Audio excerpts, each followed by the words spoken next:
We are about to start our seminar. I request all of you to kindly be seated.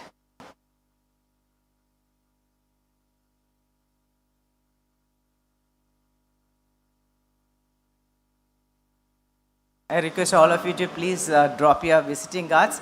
There are a surprise waiting for you at the end.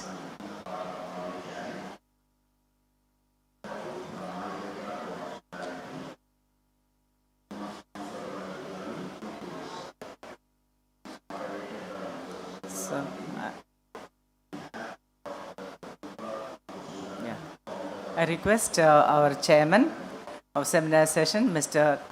Riaz Ahmed, kindly welcome the gathering.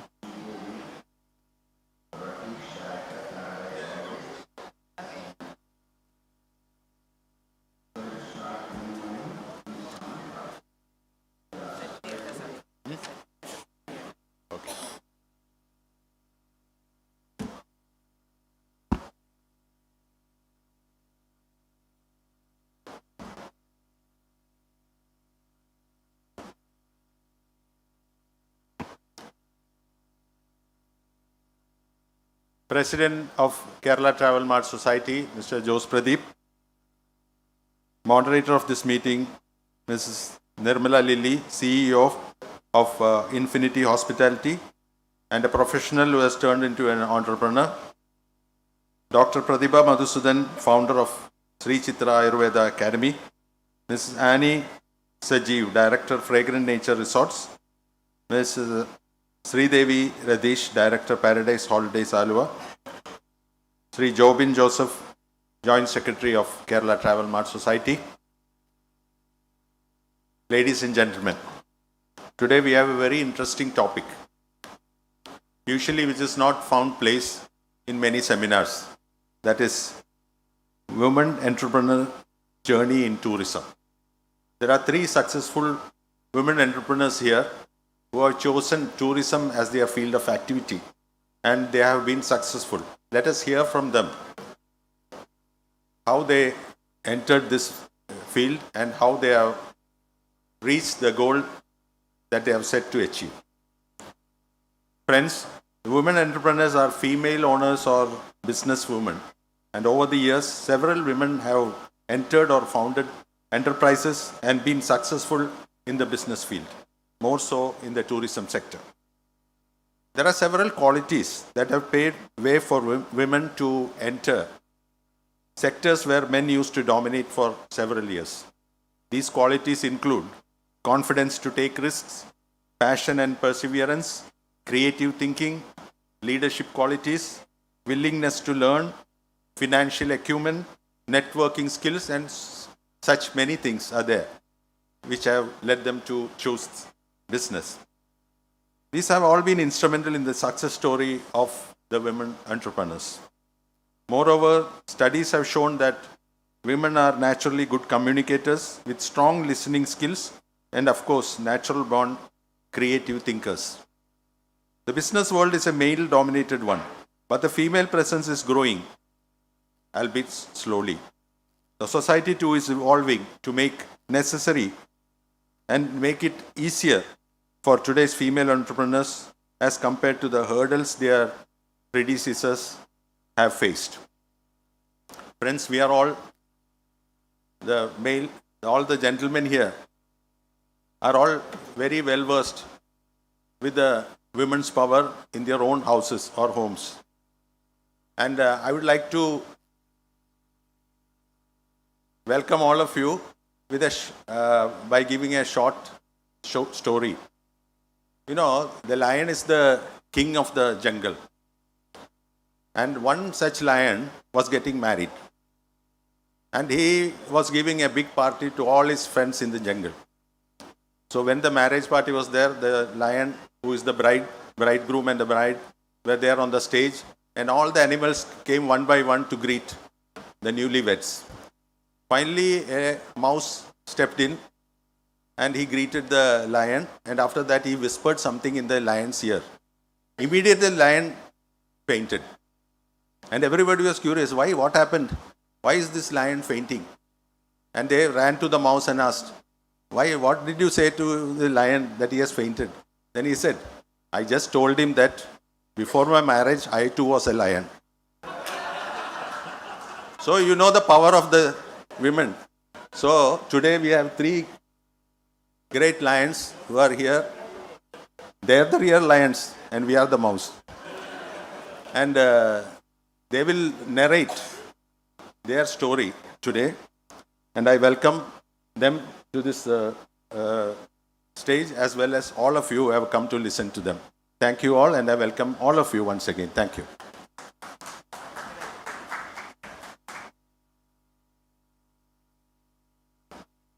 Good to start listening to a story, right? So all of you are very, just smiling, happy. Just know the power of women. Okay. Chairman of seminar, Mr. Reyas Ahmed, President of KTM, or dynamic presidents. Look at the way that KTM 2024 has been organized. And our esteemed panelists, I'm going to introduce them, each and every one of you.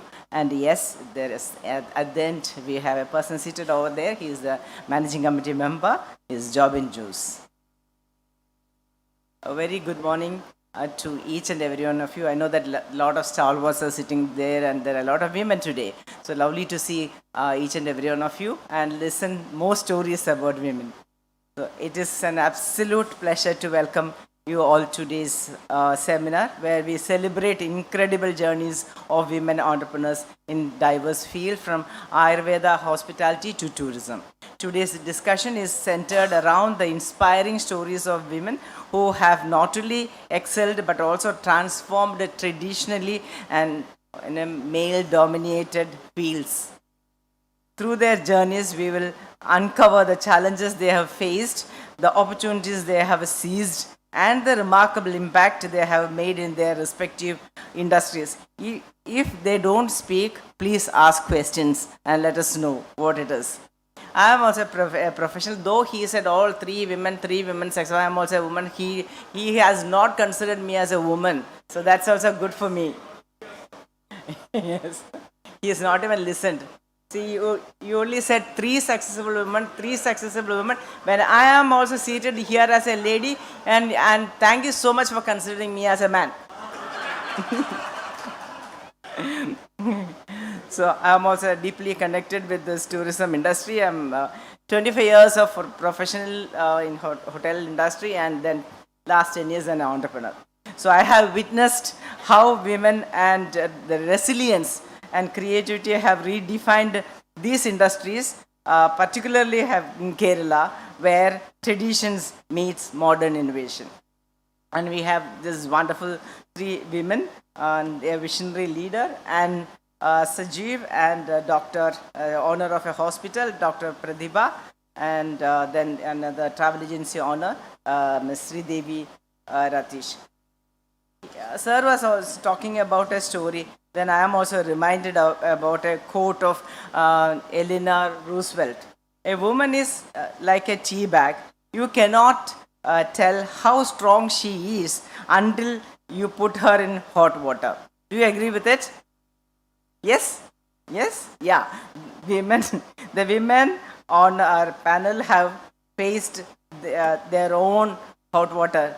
The challenges they faced, they came out of it. So it says sometimes you have to really put them into hot water, give them challenges, then you realize that the true potential of a woman. So I'm sure that it is not that every time women have got the support system with them. There are women really struggled and came up in their career as well. So let us listen to all these women and their stories. I would like to give you a little more about the profile of these ladies. And Dr. Prathibha Madhusudan is from Sri Chitra family, which has a line of 8 generations of Ayurveda doctors. She completed her Bachelor of Ayurveda Medicine and Surgery at Kottakkal College, Kerala, and post-graduation Sakela Tandra Ophthalmology from Government Ayurveda College, Bangalore. She is founder of Sri Chitra Ayurveda Academy, Kerala, India. She is also one of the founding members of Sri Chitra Ayurveda, Kerala. She is an internationally accredited Australian faculty for training and Ayurveda lifestyle consultant in Bendigo and many other places. Okay, then the next speaker is Anne Sanjeev. Is the managing director of Fragment Nature Hotel and Resort, Aroma Group of companies. She is a multitasker. She is not only into tourism sector, she is into many other fields as well. In film field, creative, is a multitasker, and is currently the managing director of Fragment Nature and the film creation, owner of director of a Milton Optical, a financial advisory firm based in UK, and owner of, there are many places. She is everywhere. She travels extensively. In 2009, stumbled into the hospitality business, coupled with their love and for nature and unique life experience, which through hospitality ventures can be made available for others to enjoy as well, resulted the birth of Fragrant Nature Hotel Resort in Kollam, their primary endeavor in hospitality industry. And definitely she's going to talk more about it. And we have the third speaker as Director Sales Paradise Holidays Alwest, Sreedevi Ratish. She is the Director Sales Paradise Holidays and the Director of parent company Ravindra Hospitality Private Limited. She leads the sales division of Paradise Holidays, consisting around 30 dedicated employees. Having an experience of more than 10 years in tourism industry, Sreedevi has instrumental in pioneering groundbreaking solutions in selling tourism products, services. A Six Sigma holder, Sreedevi Ratish secured her MTech in Embodied System from Amrita University. And with this brief profile of this wonderful woman, I would like to move forward. So I'll be calling one by one to do the presentation. End of it, I'll ask few questions, and I request all of you also to be ready with questions based on what they're talking, and then let us have a most fruitful and interactive session today. First, I would like to call upon Dr.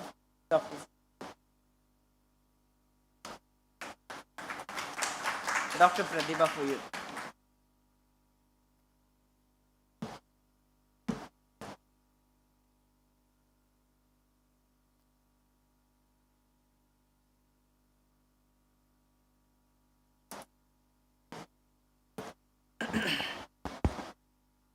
Good morning, all the dignitaries on and off the dais. Thank you, Nirmala ma'am, for your wonderful description about me. And before I begin, I would like to extend my heartfelt gratitude to the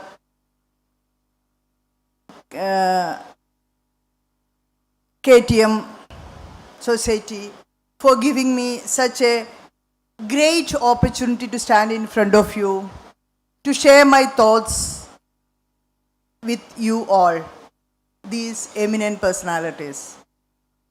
Now, Ayurveda to hospitality, women's entrepreneurial journey in tourism.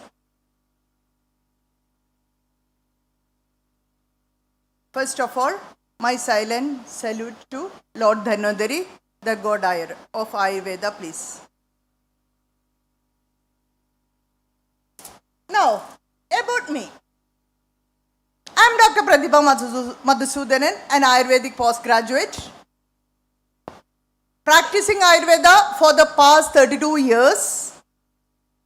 My family background is rooted in Ayurveda, the holistic system of medicine of India. We are having a tradition of more than 400 years.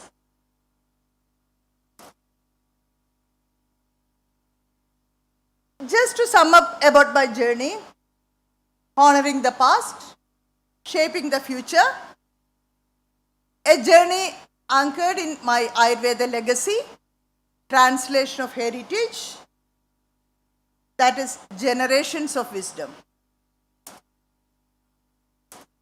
Now, about my subject, Ayurveda and tourism. Ayurveda is about healing or balance, healing your mind and your body. It's about creating an atmosphere, an environment where people can thrive holistically and get rejuvenated. And in tourism, we are offering more just than a service. We are creating an environment where our travelers can relax maximum and reconnect themselves. The goal of both these sectors are the same, right? The goal of both Ayurveda and tourism, we can find it's a same way. So it is very easily to blend the basic principles of these two together. So, in effect, the idea of balance is integral to both health and hospitality. In both these sectors, we are trying to balance or relax our clients. In recent years, wellness tourism has become a significant industry and Ayurveda plays a crucial role in that. In the intersection of Ayurveda and hospitality, when we are considering this, in my journey as an Ayurvedic doctor entrepreneur, I saw how powerful this ancient healing medical system could be in the realm of hospitality. We can use the powers of Ayurveda in the field of hospitality.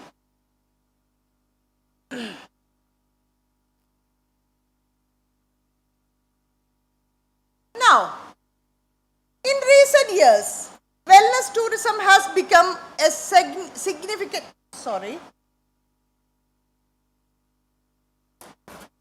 Ayurveda doesn't just focus on treating the individual externally with therapies and all, but we are trying to create an overall experience. We are concentrating on food, we are concentrating on the surroundings and mental relaxation. This holistic approach aligns beautifully with the present trend of hospitality, where travelers are increasingly looking more just than a vacation. They need a retreat where they can unwind and they can just find peace. They can relax completely. And major chunk of tourism revenue in Kerala is from Ayurveda, as you know. And now in the post-COVID scenario, we have observed that Ayurveda has gained a significant position in the health sector.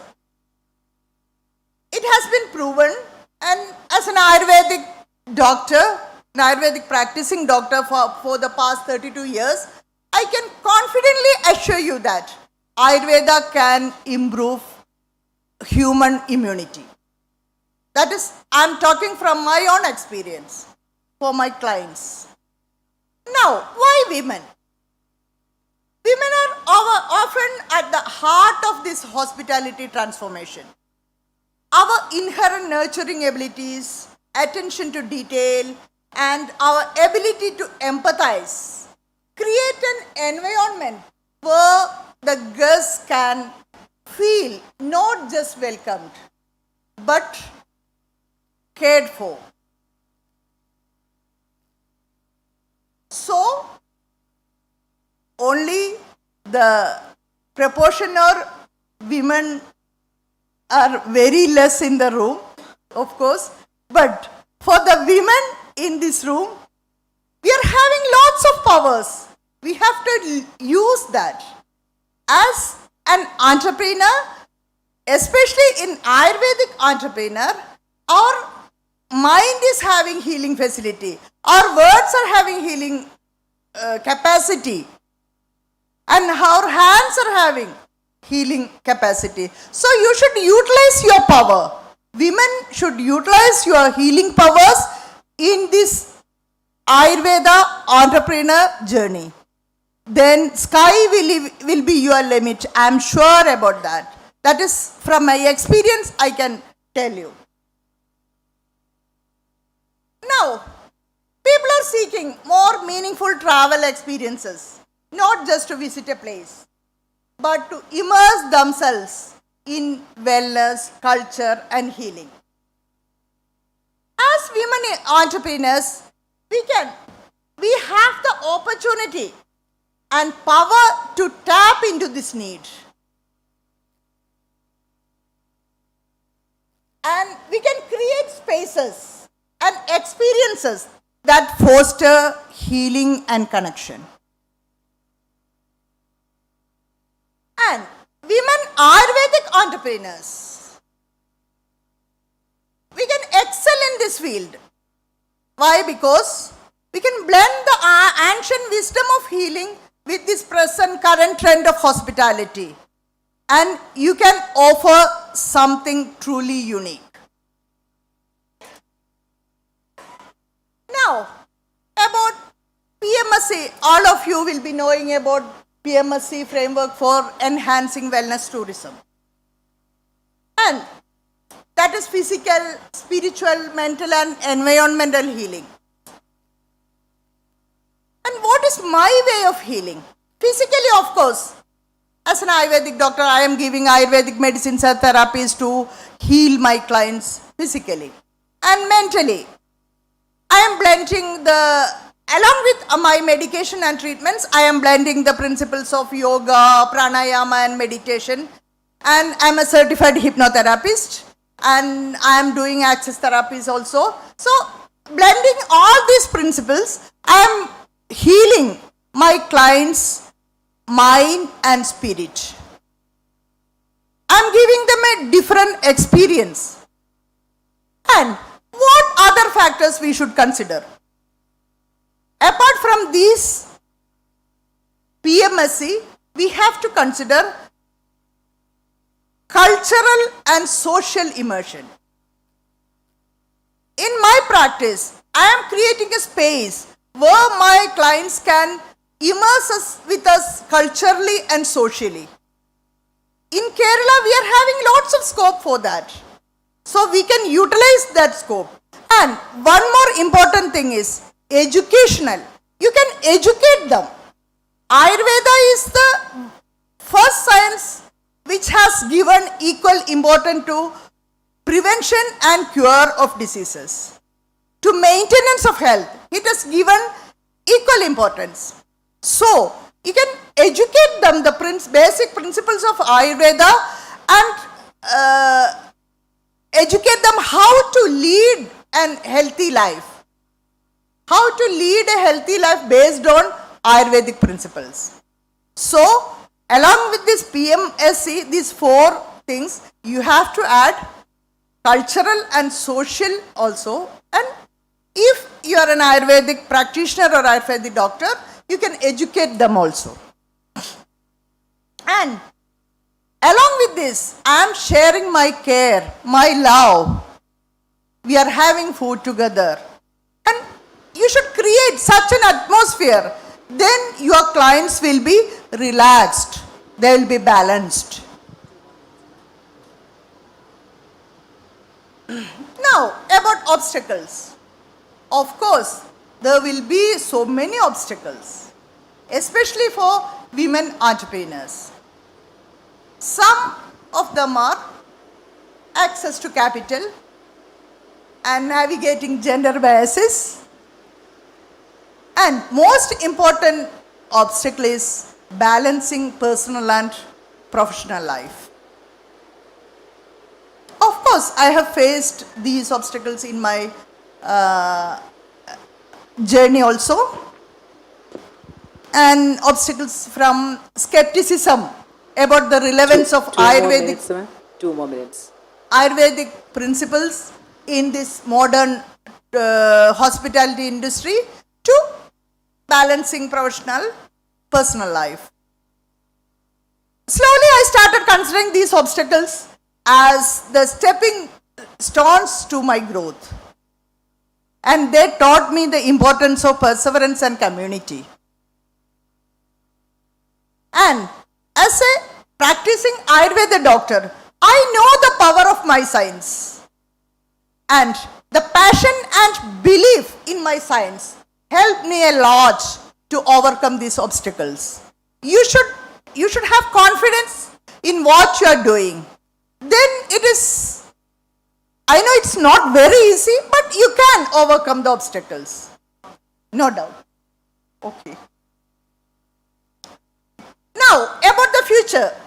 An ocean of opportunities are there for lady entrepreneurs. Incidentally, majority of the doctors graduating from universities are ladies. Now, for new entrepreneurs, what are the scope? Wellness tourism, it's a growing field. And medical tourism, especially for Ayurvedic doctors, lady Ayurvedic doctors, they can, in health tourism, they can contribute a lot. Ayurveda is recognized as a safe medical system for the ailments like arthritis, lifestyle disorders like neck pain, back pain, and so many diseases. So, we can attract international guests for their real medical issues. And educational tourism. Ayurveda is a very good life coach. So, we can utilize that power of Ayurveda. And if you have a science, that is your responsibility to spread its glory or to give to other societies also. They should also benefit with your science. So, you can educate them. And gastronomy tourism, that is not just to experience the food. You have to educate them what to eat, when to eat, how to eat, based on your basic constitution. That only Ayurveda person can teach them. Ayurveda person can educate them.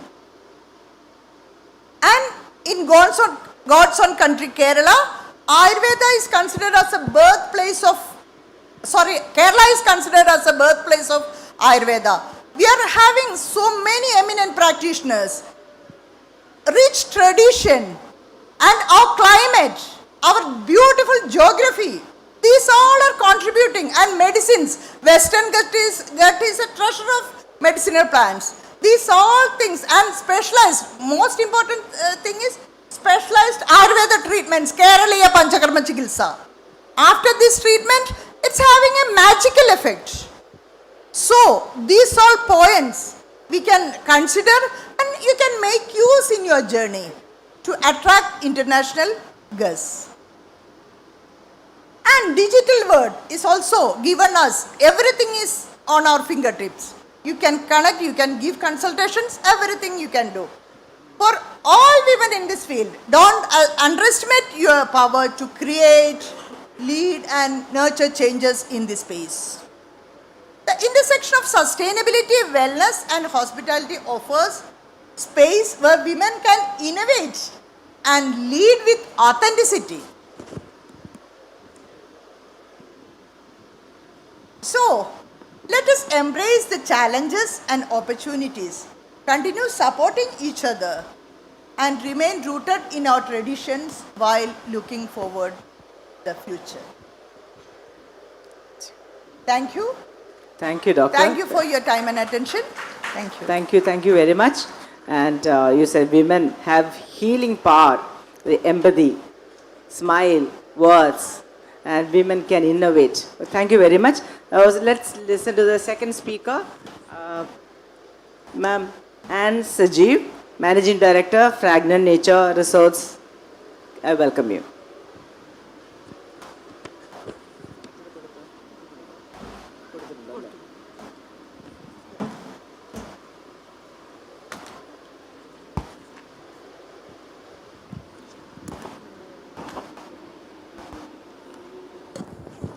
Good morning, everyone. I'd like to thank the KTM chairman and the committee for giving me this opportunities. Thank you, Nirmala, for moderating this seminar. My dear friends in the industry, ladies and gentlemen, it's indeed an honor and great joy to stand before you as a woman entrepreneur in the vibrant world of hospitality and tourism. This industry is all about creating experiences, making people feel welcome, and leaving a lasting impact. All of these, which are values that resonate deeply with women's natural strengths in empathy, resilience, and creativity. As I look out at this audience today, full of passionate individuals who live and breathe hospitality and tourism, I am reminded of my own journey, which began humbly in Kerala, a land as rich in culture and tradition as it is in natural beauty. As I walked into the KTM 2024, I was transported to a nostalgic world of memories of my first KTM experience more than 15 years ago. My first KTM, where we took a table space, and there was that excitement to exhibit fragrant nature to the world, even when it was still in its concept stage and a dream in the making. That memory is precious, one that I hold very close to my heart. I want to share with you my story, not just as a woman entrepreneur, but as someone who believes in the transformative power of this industry. I was fortunate to be born and raised in Kerala, but as much as our state's natural beauty is world renowned, I found myself drawn to something deeper, which is the art of hospitality. I was always fascinated by the natural beauty of our homeland and also by how people from all over the world could come to a place like Kerala to experience the warmth of its people and experience the colorful cultural heritage of this beautiful place called God's own country. I wanted to create a boutique experience that was deeply rooted in Kerala's traditions while offering the luxury and comfort that travelers expected too. It wasn't easy. In our journey, we had our fair share of challenges and barriers, but the challenges made us even more able to discover opportunities and built our determination and resilience even further. I realized early in my journey that the hospitality industry was not just about managing hotels or resorts, but it was also about creating experiences, making people feel valued, and telling the story of the place that we call God's own country. Kerala, with its backwaters, lush greenery, and Ayurvedic traditions, provided the perfect backdrop for the kind of authentic and luxurious experience that I envisioned. We worked to create a unique identity for the fragrant nature properties, ensuring that they were not only luxurious but also sustainable and deeply connected to the community. We worked to create an identity for fragrant nature properties by working hard and putting our heart and soul into making that dream a reality. By focusing on the essence of Kerala, we were able to create a space that attracted travelers looking for more than just a holiday, but those who were looking for an experience, a connection, and a story. As I grew my business, I also realized that success is not a solitary journey. The first step, we built an efficient team. We then collaborated with peers and associated with our travel and tourism partners in the industry. We embraced innovation and technology and combined it with colorful creativity. We believed in and embraced sustainability and responsible practices, which introduced us to perspectives and opportunities which we would have otherwise missed. I'm so grateful for the wonderful team that I have at Fragrant Nature, from those in the leadership positions to every single one of my team who contribute from their heart and work with commitment and passion. I'm grateful to my family who have been my pillar of strength and support throughout my journey. Kerala's tourism potential is boundless. The world is moving towards eco-conscious travel, and Kerala has the opportunity to lead this movement. We are blessed with nature, culture, and tradition. And let us be inspired to preserve and enhance these gifts through responsible tourism. I encourage all of you, whether you are hoteliers, tour operators, or part of the broader tourism ecosystem, to adopt sustainable practices and continue to integrate the rich heritage and culture of Kerala in all our offerings. Together, we can ensure that Kerala remains not just a destination, but a meaningful experience that leaves an impact on every traveler who steps on our state. Despite our industry's sensitivity to many challenges that takes us through highs and lows, the one constant for all of us to remember is the power of this industry to transform lives, both for those who work in it and those who experience it. While there is much to celebrate in Kerala's tourism industry, I must also address a critical need for greater support from the government and authorities. Many entrepreneurs, including myself, have invested not only our finances but our time, passion, and vision into building this sector.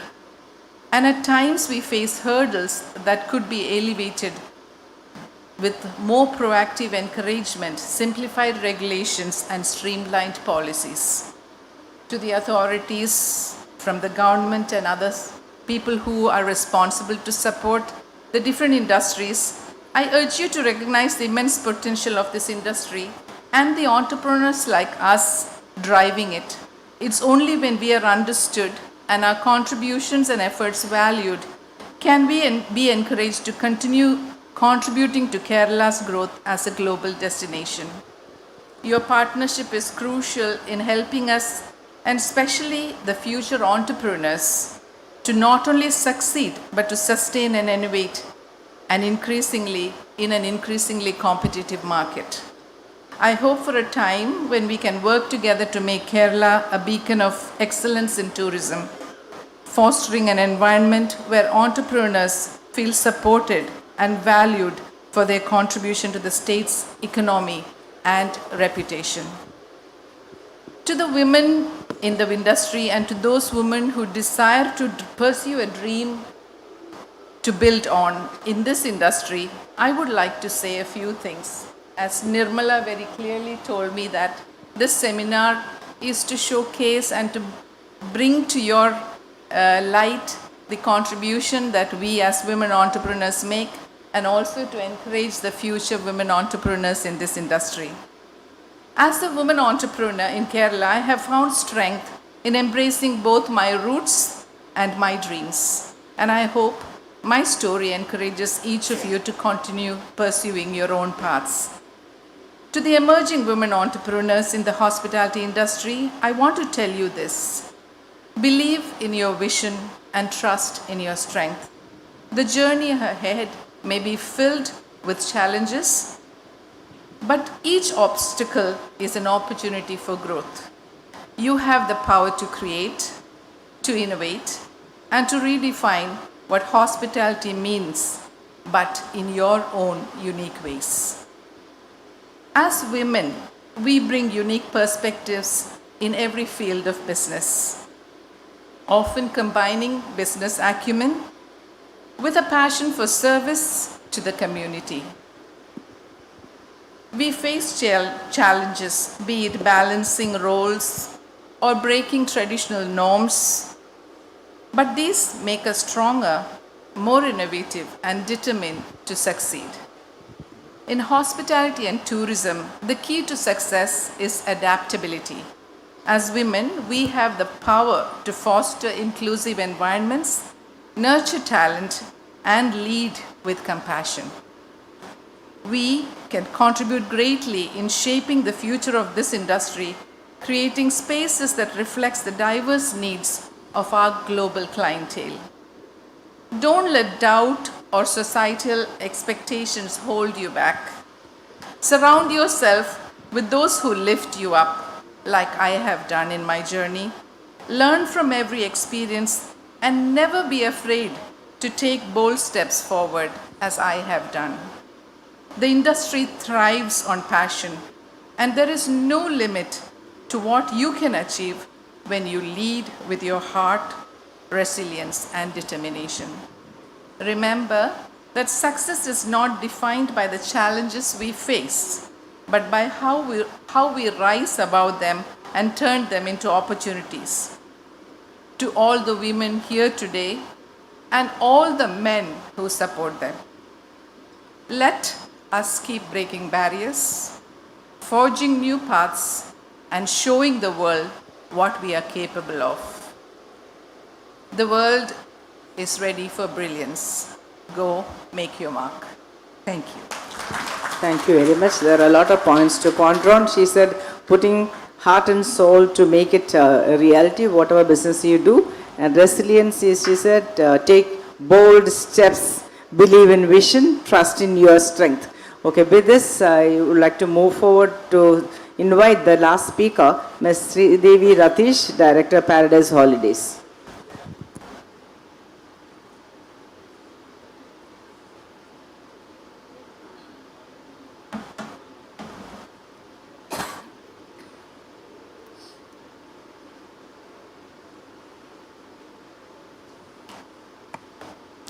I am born at a small village in Mala in the name Puttanchara. I have spent my childhood seeing this lady, my grandmother, getting up early morning by 4 o'clock and weaving the coconut leaves, milking the cow, and drying this pepper, cashew and everything and putting it for selling. Every day she asked me to check the newspaper in which it will be mentioned the rate of pepper today and ask me to let her know. When I say the rate, she says, okay, today it's not a good day to sell it, we'll make it the weekend. You also might have seen such faces in your family who have such a great administrative power. I will introduce to you another person which we see daily in our life, our mother. I think majority of here, ladies sitting here are mothers, or who are not yet married. You are also seeing mother, how she do in daily life. Some basic things that she does every day, if you think it is aligned to our business model. It's not necessary that we go for an MBA degree and study all this and then execute it. So from this, the first point I would discuss is the multitasking. Prathibha ma'am has shown a figure in which a lady with many hands carrying a children and doing many works. Same is the situation of many women over here. And I must proudly say that we women as only have that ability to do the multitasking. Then why we are not bringing it forward? Why we are not bringing or doing it in a large scale? The points which I discuss here, you just think about it and just analyze it. This is completely my perspective, okay, which I have analyzed, which I have considered in my day-to-day life. Second point is the managing pressure at home. We know that each day our mothers plans the day, what all things she has to do. But due to one reason or another, it will not be get executed. So what she does, she not create a mess over there. She will prioritize her work. Some jobs she will assign to the next day. The same when you think about your company, each day you will make a list ready what all things you need to do a day. But due to one reason or another, it will not get done, or hardly one or two jobs only you will be able to complete. but that you schedule it for the next day. So what I want to inform you all is that this is something we do daily. Okay, but still many women are hesitating to come forward. So why it is, how to rectify it, that we will be discussing in our further slides. The third point is the negotiation with our children. We have 2 kids, one boy and one girl. Each day we need to negotiate with them, right? For the same things, for having the breakfast, okay, for wearing which dress, for everything. The same thing only you are doing in your business. We are negotiating with our client, with our staff, but you know, whenever when the kids, if you start shouting at them, they create a mess. So to avoid that, we ourselves take a deep breath and then we go and handle them. The same tactics only you need to use in the business. Next is creative thinking. We know our kids, we can't handle them in the age of 13 in the same way which we used to handle him at the age of 4. We need to change, or we need to come up with new strategies. The same way in business, our customer is not the same. From the starting, 10 years back, the customer, the way of thinking is not same as the way of thinking now. So change up your strategy according to the need of the customer. Next is a time management. Here comes the importance of prioritizing the work. As I said, all the jobs, depending on the priority, our mother used to finish it up. The same way in our company, whichever has got more priority, you finish it up first so that you get time for everything. One of the major complaints that I used to get from, especially from ladies, is that I'm not getting time. I don't have enough time. Why in our house, our mother, starting from early morning till night, she is working and she has got time for everything, and why we are not getting the time? Here it's the importance of managing your time and prioritizing your job. And the last point is that staying motivated and motivate others. We know that our mothers, whatever after the hectic day, still she has that beautiful smile at night. Okay, even though we ask her late night to just prepare a cup of coffee, she do it from heart. Same way, we need to, as in women entrepreneurs or those who are planning to come in this entrepreneurship field, you should make sure that you should motivate yourself. Nobody will come and motivate you. Or listening to a speech and getting motivated and going and starting a business, this will not continue, or this will break at some point of day.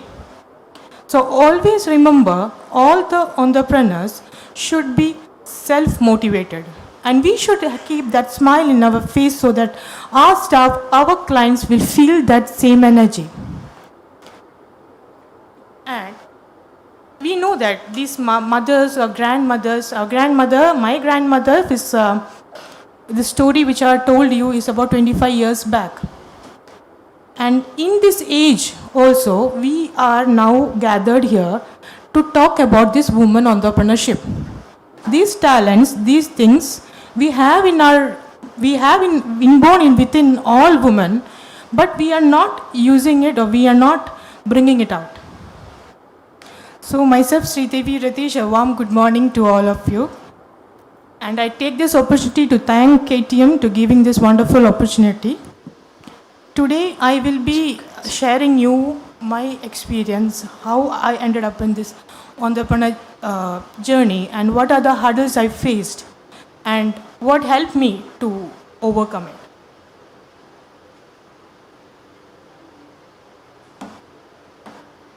Being an academic person, I ended up to entrepreneurship almost 11 years back.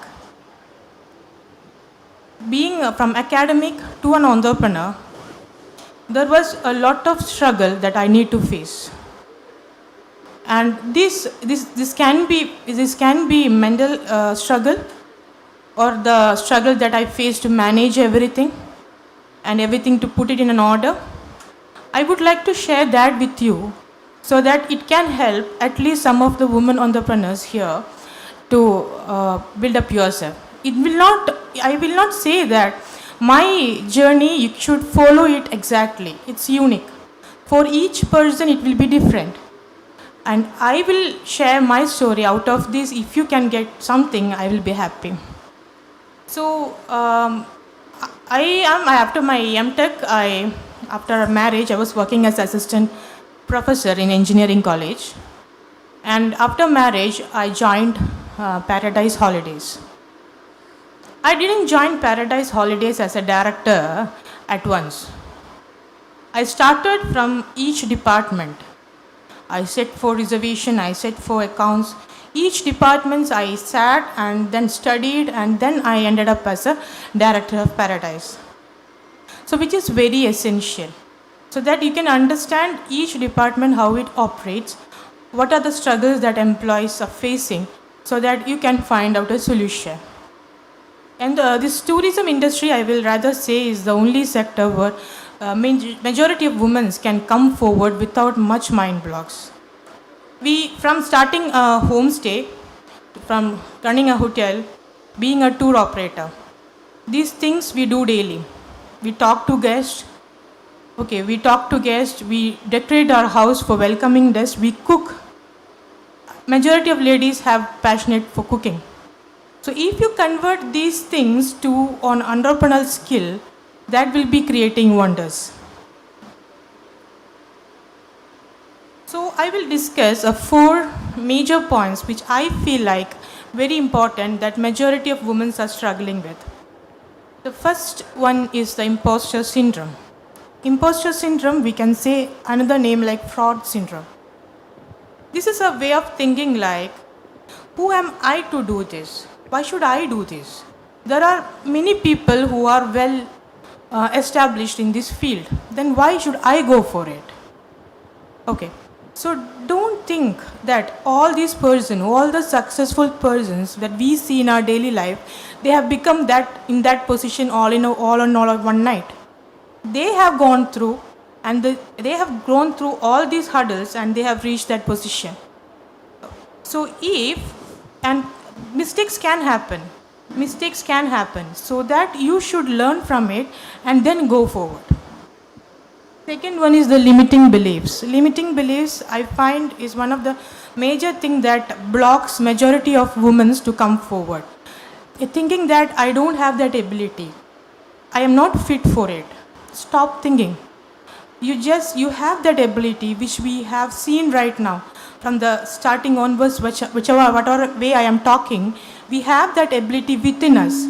Just you need to tune it and you put wings to it and come forward. Next is a scarcity mindset. Scarcity mindset is that if I am planning to start an hotel, I will be having a mindset belief like, why should I start a hotel? There are already many 5-star hotels in Kerala, so why should I start with? What I am going to get out of it? You should not think in that way. See, your business is your baby. It's how you nourish it, how uniquely you make it up, depends on that. So if everybody starts thinking it, there would have been only one tour operator in Kerala, only one hotel, and only one restaurant. It's not the case here. So you don't think that you don't have that ability to put forward. So I request all women to stop thinking. We women think too much and action-wise we do less. But so first of all, you stop thinking and start doing. The last and the foremost point is the fear. Fear of what? Fear of failure might be. Fear of getting judged by other people. Why should you want to fear? Just whenever your mind getting worried about these kind of thoughts, just think, what is the worst thing going to happen if you fail? Whether it's going to affect you, whether it's going to affect your family? No. If the answer is no, then go for it.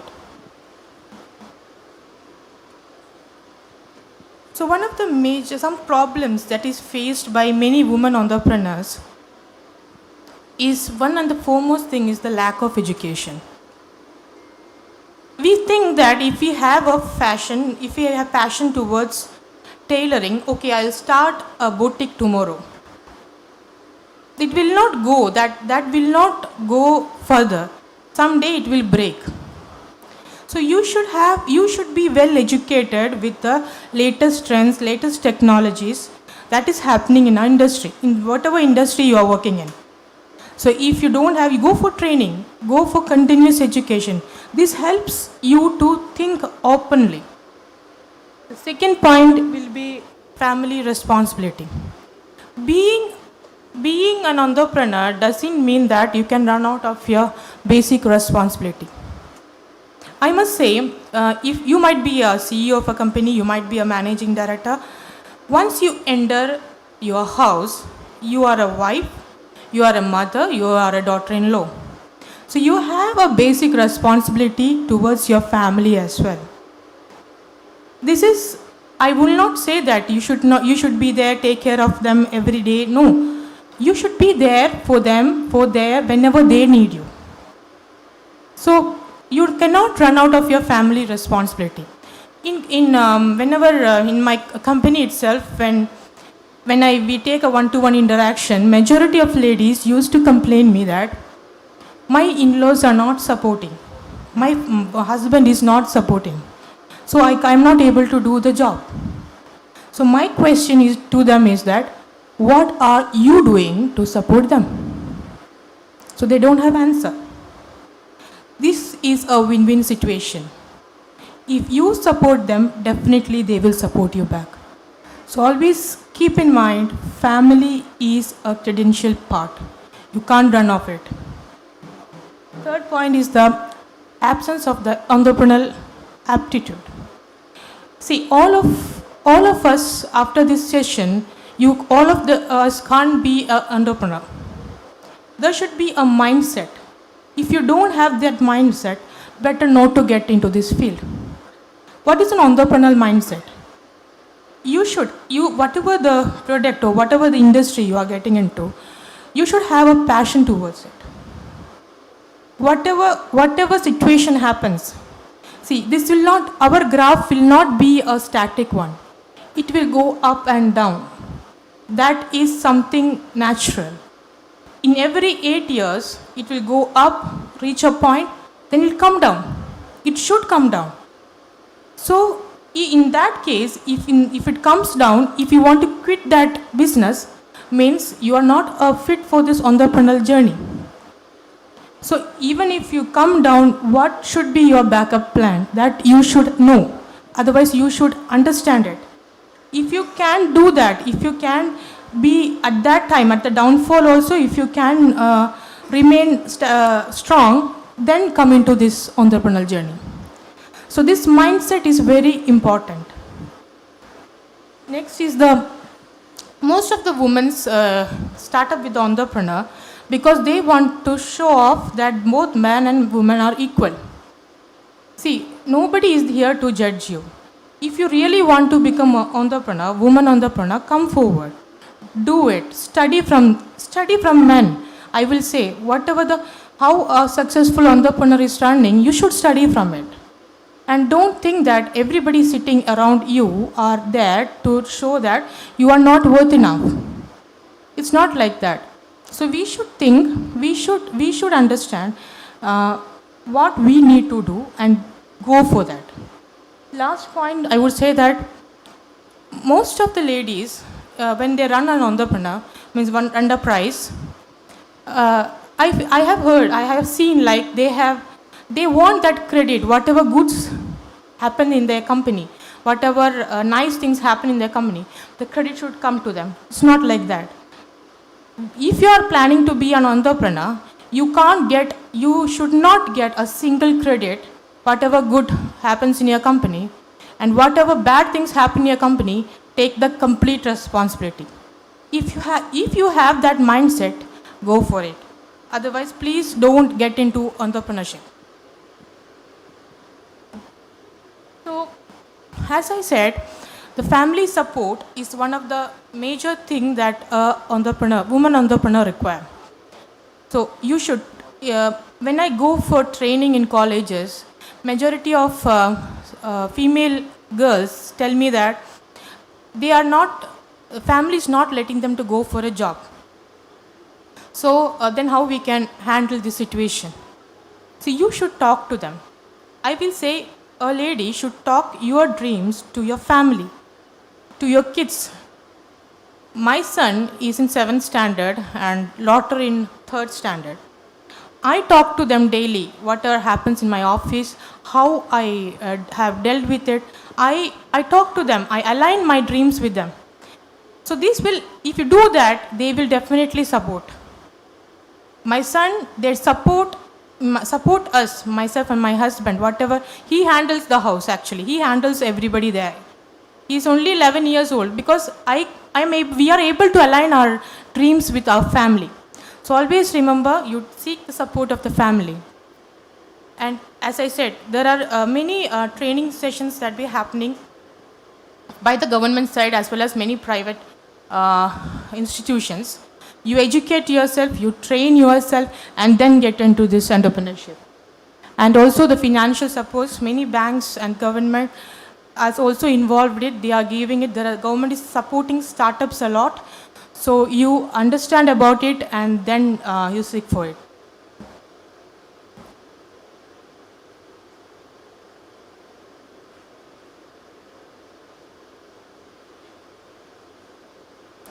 Being an woman entrepreneur, one of the important social responsibility you have is to empower more and more women to come to this field. Okay. So in our company, we are 98% run by female staff. This female staff we recruit locally, from the locality, we train them and make them fit for this hospitality industry. It sounds easy, but it's not. We need to change her completely, starting from her attitude onwards. So it's your responsibility. We being a woman entrepreneur, you should have this basic social responsibility of empowering more and more women into this field. I would like to say this quote by Michelle Ruiz. She is a founder and CEO of Ruiz Strategies, which is a management company. If people are doubting how far you can go so far that you can't hear them anymore. It really means you can't do entrepreneurship by convincing everybody in your society. So you just think who you want with you, you make sure that they are with you, then you go forward. So I request everybody, with this sentence, I would like to wind up my session. You dream it, launch it, and change the world. Thank you. Okay, dream it, launch it, and change the world. Thank you, Sreedevi. You have all touched upon many aspects. He brought all family members here, so we know how to manage work-life balance. And you mentioned about multitasking and mind blocks and motivation, self-motivation, negotiation, time management, almost all aspects you have already covered. So let me just ask some questions to the panelists now.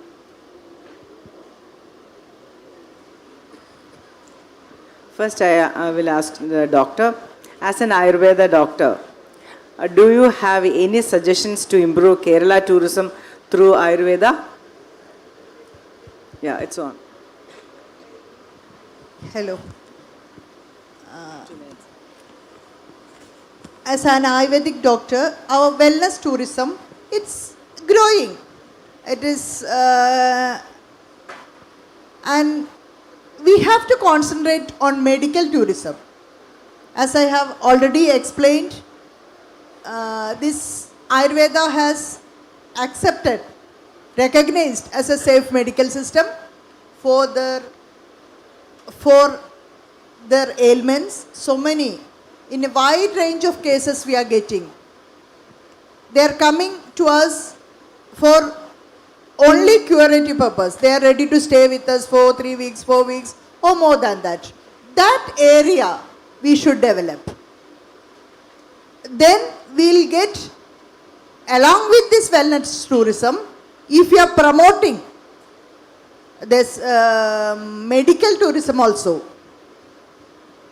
It is, as an Ayurvedic doctor, it is very difficult for me to draw a line between wellness tourism and medical tourism.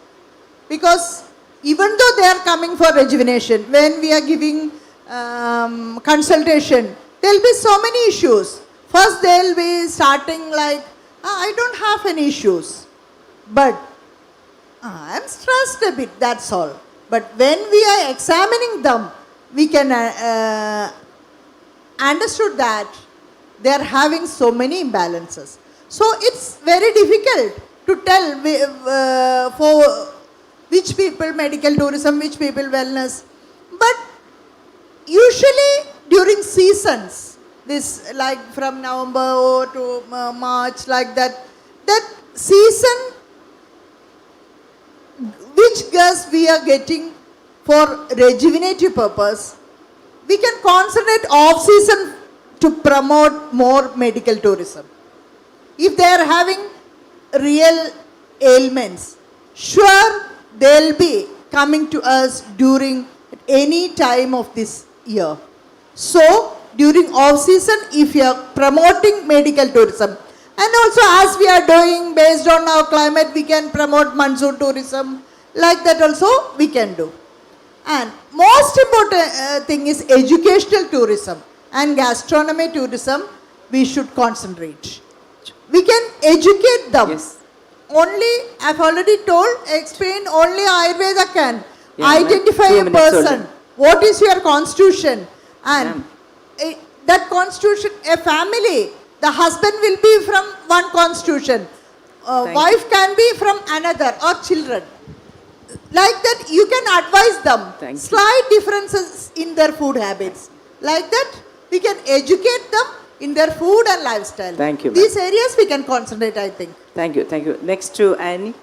Anne, can you pass the mic to her? In hospitality, customer experience is paramount, right? And what strategies have you employed to differentiate your hotel from competitors in the industry driven by reviews and personal experiences? Hello. Yeah, thank you so much for the question, Nirmala. Not just in hospitality, but I think every business has its challenges. And the Fragrant Nature group of hotels, because we belong to the luxury segment, we face a unique set of challenges as well. A few of them would be, customer expectations because belonging to the luxury segment, the need for exclusive experiences when they come to your property. These are challenges, but then we can always convert challenges to opportunities. And that gave our brand the opportunity to build a unique system, a personalized experience that would remain unique with our brand, so that despite the different locations that our properties are placed in, the exclusivity and personalization remains the same. You can go ahead. Yeah. A few other challenges that we always face is the higher cost, because being in the luxury segment, everything is in that bar. But that's the challenge, but the opportunity again is diversification of our products, our packages, and making sure that the consistency of quality is maintained, and also utilizing the resources into different kind of activities when the season is not on. Again, the man management, talent management challenges we face, but again, that is an opportunity for us to build our brand and our staff community and give them opportunities of growth and privileges, take care of them. Economic downturns are another challenge, of course, that all of us face. But again, I and then our group, the Aroma Group, we believe in diversification of business, although we hold hospitality very close to our hearts so that we can survive and support one another, each venture independently. And as a woman entrepreneur, I would say that being a woman entrepreneur in Kerala has been immensely wonderful because the support that we get from our peers, there's no gender inequality that I have faced. And hospitality is a field that you can create experiences and gift it to the receivers. So my journey has been wonderful. Challenges, we try to change to opportunities. Thank you. So next to Sreedevi, with the rise of this online travel platform, how have you adapted your travel agency to stay competitive and retain customer loyalty? Thank you, ma'am, for the question. I would start by saying that if online market was so that hit, these many tour operators won't be attending this KTM, and this KTM show itself will not be there. So this means that the customers still demand for a human touch in their package. So this only a tour operator can do it. But we need to accept the challenge that this online many portals are coming up. So upgrade your product. You upgrade the product, you upgrade the service, whatever you're providing to the customer, and make sure that you only can sort out any issues if they are having throughout their journey. So this assurance, if you can give to your customer, definitely they will not go with an online marketing. Thank you. Thank you. Now the floor is open. Any questions?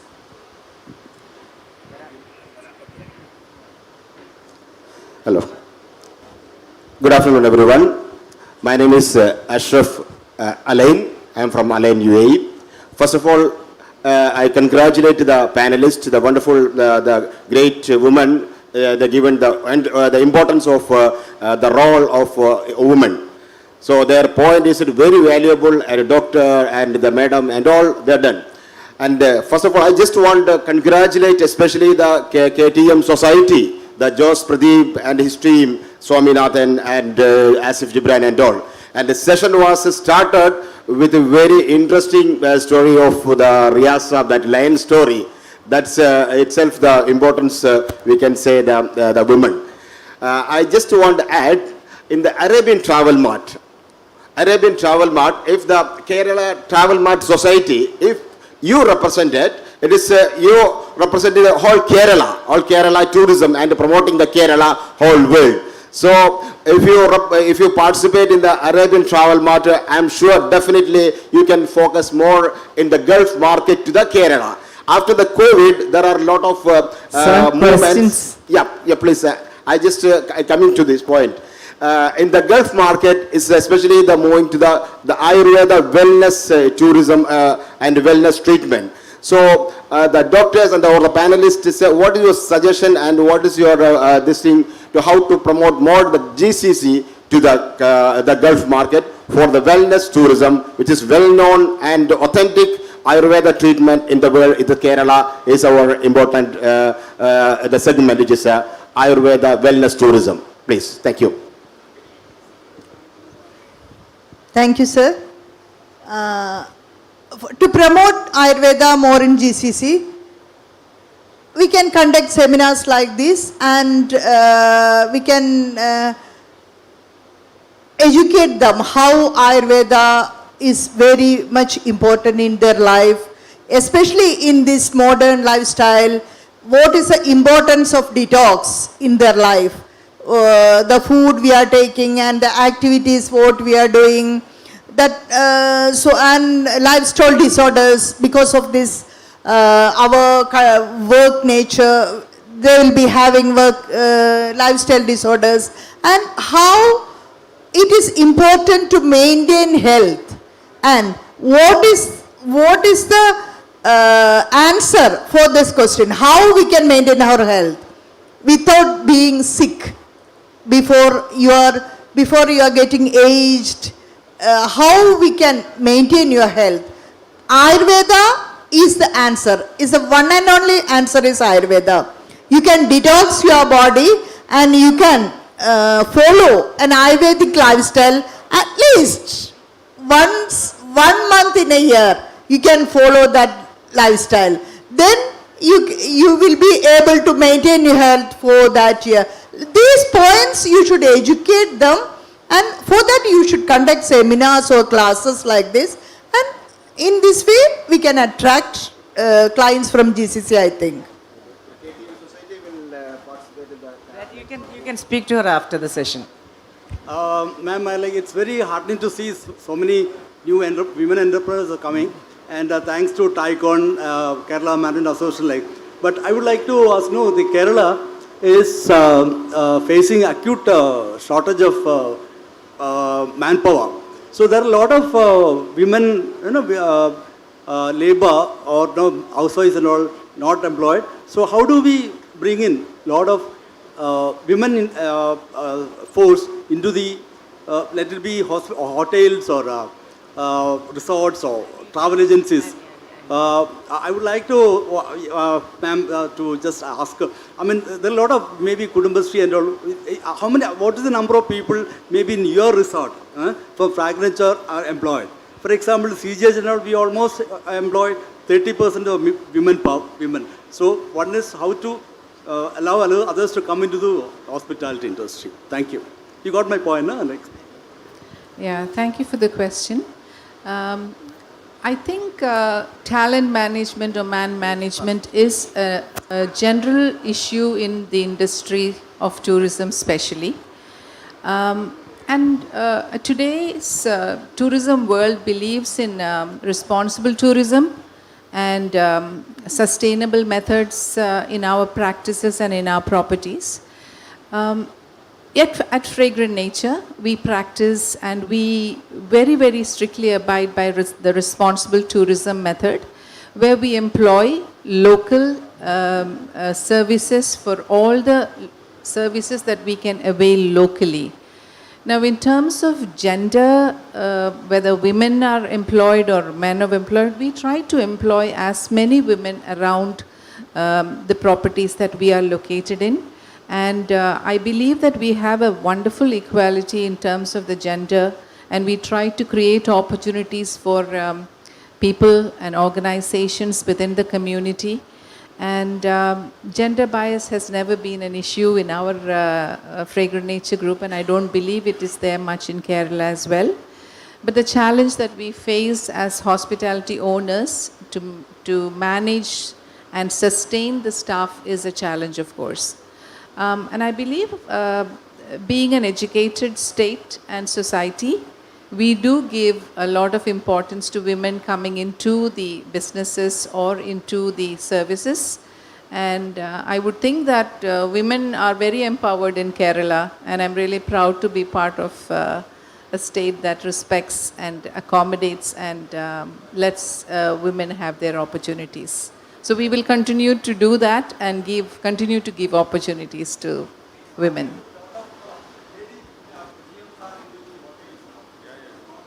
Yes, I think all of us have mentioned there is a certain quality when a woman comes as a leader, and that the business acumen, the personalization, the compassion in leadership, all these skills combined with the wisdom and the unique entrepreneurship that men provide. I think as a combination, we women and men together can make wonderful changes in the industry. Excuse me. This question is for Sreedevi. What opportunities do you see for women in Kerala tourism sector, especially for those women who come from rural areas? Thank you, sir, for the question. I just repeat the question. You are asking what is the opportunity for the women coming from Kerala, rural places in Kerala tourism, right? So I would really glad to answer this question. As I said, each from the rural areas, there are people who are really capable of running even a company. I must say, in our paradise, we recruit all the people from the locality, which is a village named Kadungalur. Okay, these people don't have any background regarding tourism. They are coming from different fields. Some were nurses, some were therapists, but they are coming together in the hospitality industry. everywhere, whatever field, whatever department they handle, they have that inborn talent. For example, if a person, in our house itself, we know that ladies are best for keeping an account. So this account department is headed by a lady who has done the MCOM. But she has that keen interest in her to keep everything, every accounts correctly. And customer care is handled by again a lady which come from, she was a nurse actually, but she has the talent. She has the talent that to convince the guest, to talk to the guest, to sort out the issue. So from wherever section they are coming from, rural area or a town area, wherever it might be, the ladies has got an inborn talent which help them to cooperate, to work more profitably or more, they can involve more in this hospitality industry than any other industry, I'd say. I think I've answered your question, sir. Thank you. Good afternoon, and I'm Dr. Sheetal Kumar. We have office in Burma and Thailand. Thank you, Presidents and Chairman, for wonderful session. I have a questions on Ayurveda actually. How many international franchises, if you have Ayurveda association, you must have, or the hospitals are with different countries, or what kind of facilities you have? Do you have international corridor in your Ayurveda hospitals? Do you have international standard rooms and all these things you have? So these two questions, because why I'm asking, for example, my company is official partner of Medanta Gurgaon Hospital in Myanmar. So we have franchise, we facilitate that. Do you have that kind of system for Ayurveda hospitals from Kerala? I have never seen in Thailand or Burma. So, and it's good opportunity, because I was just sitting last week in my office. It's associated with wellness center.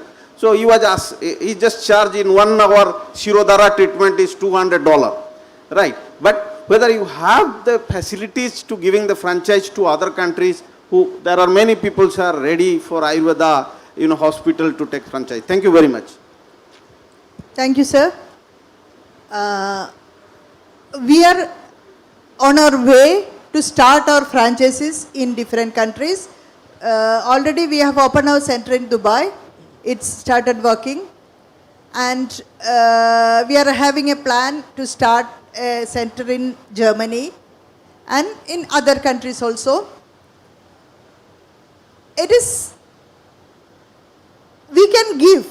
We are planning to give Ayurveda in an authentic way in our centers, and we are planning to post doctors, and only on doctors, under doctors' observation, we'll be giving treatments, and we can do that. Because some countries are not allowed, we cannot do the Ayurveda practice. So whether you have, kind of representative there who can facilitate patient to your hospital or any Ayurveda hospital to Kerala. That was my question. Different countries, government have different rules. Yes, but That we cannot change here. Yes. yeah, no, but they can facilitate the. Are you getting my? Whether you have I'm any? not getting your point, sir. Means, are you giving any, not only franchise, representative, let's say somebody is in Dubai, whether they can facilitate, your hospital promotions in Dubai and send patient to here. Yeah. Those kind of agreement do you have with any hospital, any franchise? Of course we are having. Thank you. Yeah. I think last question. Yeah. My question is to answer you, madam, actually. Just out of curiosity, nowadays we see a lot of women from the northern part of India working in Kerala. They work late night as well. I mean, most of the hotels have employed a lot of employees from women from northern part of India. Is there anything that we need to learn from them, or what is special about them? Why you are employing, especially from that part of? Why? What is the reason why a lot of people from the northeast part are working over here? Women, I'm particular about women. I will talk on behalf of Fragrant Nature.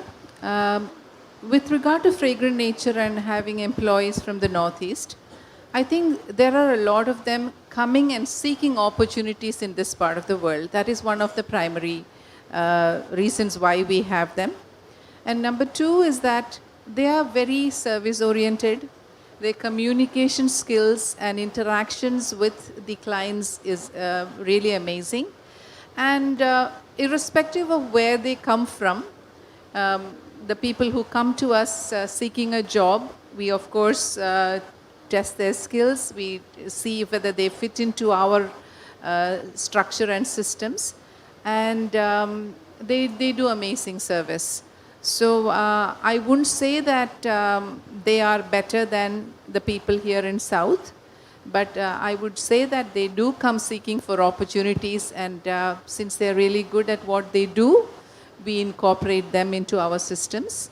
And I think irrespective of where they originate from or where they come from, if they can fit into the system and be an asset to the organization, I think we would definitely be happy to incorporate them.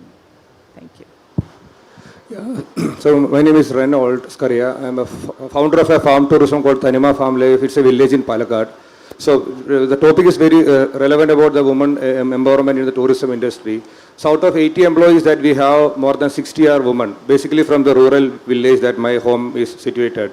The challenge is not about the number of employees that we are not able to employ. Yes, as Madam said, yes, there is inborn talent. But probably from level 1 to level 2, they reach with that talent. But how to level up them? Is there any customized training programs for women employees that KTM can organize a periodical training program, 100-day workshops, where experts like you can give a lot of insights that will help us, like entrepreneurs like us, to reduce attrition rate, and with a minimal talent can give good experience to the guest? Thank you, sir, for the question. I must say, see, these the employees in our company, they are not entrepreneurs. They are employees. They are not self-motivated. So it's our responsibility to motivate them. So for that, training sessions is mandatory. Okay, so every 2 months or 3 months, you should make sure that you make them attend a training session either in your organization or anywhere outside. So they may, from the training session, they may be getting at least 1 point or 2 points. But that is enough. That is enough for them for working for next 3 to 4 months. Again, their energy level will go down. So training should be a continuous process in your company, so that all the people which you recruit locally from the locality, they get self-motivated and they push themselves up. So that should be done. Thank you. I hope I answered you. See, there are many organizations where provide training sessions, and then you should approach them, and you can contact me also. I can help you with. There are institutes looking for, even free. They even take interns and help you. And I know that there are a lot of places where it is so hard to get employable employees nowadays. They need a lot of training sessions. So there are organizations, we can give you list after the session, okay? I hope that all questions are answered, and definitely it was a thought-provoking session. I would like to profusely thank my panelists for sharing their invaluable experience sharing and suggestions and motivating all of you. I'm sure that the story, they are all lions only, right, sir? Yeah, reinforced that. Okay, thank you very much. I must thank the KTM president also for giving a wonderful opportunity. I must here mention this is a 25 years of KTM. This is the first time there is a panel discussion for ladies only, women only. And thank you so much. And now I hand over to Jobin for proposing vote of thanks. As my work is half done by Nirmala, I'm so happy to stand here because this hall is named after my partner, my brother, Skaria Jose. I just remember about him. And if you know, this is an honest memory because he's been our MC for last 3 terms. Okay. Now coming to my job, ladies and gentlemen, as we come to close to the enlightened session of Women Entrepreneurial Journey, it is my distinct honor to express our heartfelt gratitude to all the beautiful ladies here and on the stage and share their invaluable insight and experience with us today. First and foremost, we extend our sincere thanks to all the panelists who inspire the words and personal stories have shed lights on challenges and triumph faced on the women entrepreneurs. Your expertise and willingness to share your knowledge have enriched our all understanding the entrepreneurship in many hearts, especially in the young ones from Varian College, Kutiganam, who was my, again, alma mater. A special thanks to the moderator, Ms. Nirmala Lilly, and the chairman of the seminar session, Mr. Riaz Ahmed, who has worked hard and meticulously planning, made this event possible. And special thanks to our president, Kerala Travel Mart Society, Mr. Jose Pradeep. Finally, to our audience, thank you for your active participation and enthusiasm. Your suggestions and engagement have made this event a grand success. Let us all take this inspiration from today, discussions, and continue to support and uplift all the women entrepreneurs. Thank you once again, everyone. Jai Hind. Please don't go away. Some more surprises. I think a thunderous round of applause is required for our chairman, Mr. Riaz Ahmed. He is the one who is behind everything. He is instrumental in organizing such a wonderful seminar this year. Thank you once again, sir. And I also request chairman to hand over the mementos to my panelists.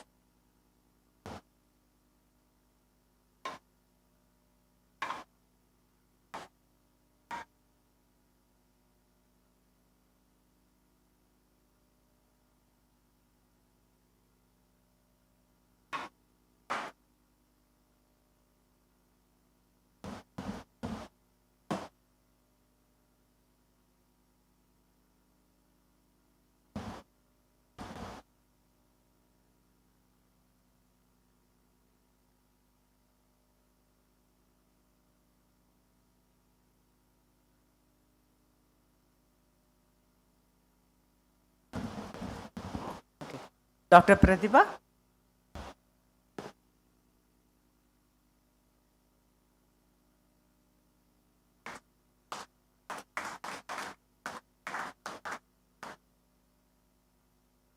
And Verghese?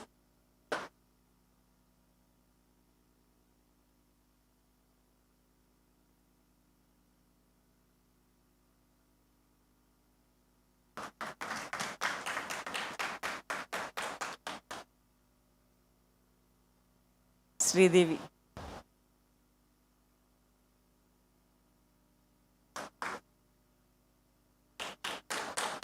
Moderator.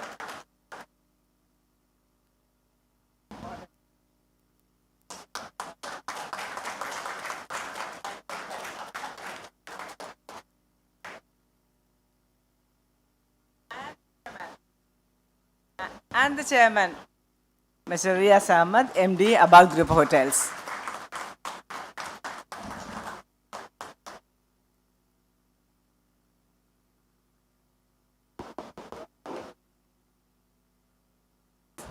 So lucky draw now. I request the chairman to shake well, shake well.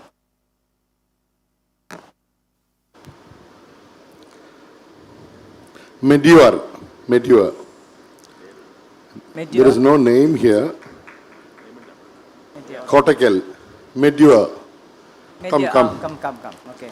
Meteor Hospital. Okay. All seasons D Fort, 1 night and 2 days stay. Please.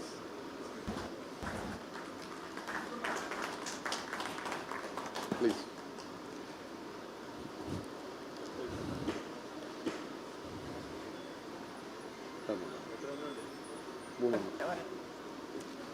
Abhijit Balan, Kalathil Lake Resort. He was here, he just I think he's left not here. Yes.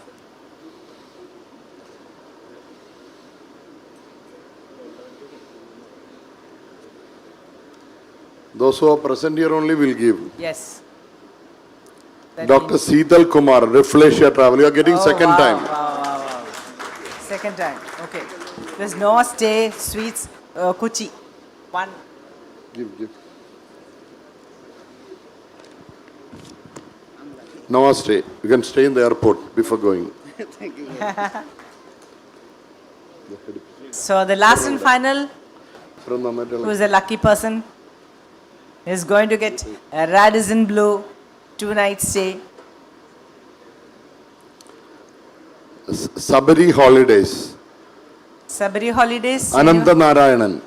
Ananta Narayanan is Sabari not, Holidays, Ananta Narayanan. is not in. Next. Oh, it's written in Russian.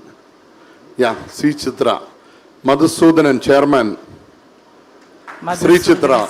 Oh, Sri Chitra is grabbing. Okay. The other side is in Russian. Russian clients. So please come this side. Yeah. Oh, wow. Oh, great. Oh, that's nice. So tonight you can go and stay, both of you. Okay, great. Okay, thank you. Thank you very much. And meeting is adjourned. Thank you so much being nice. Thank you all for your unstinted support and see you next year. Next to next year. Okay.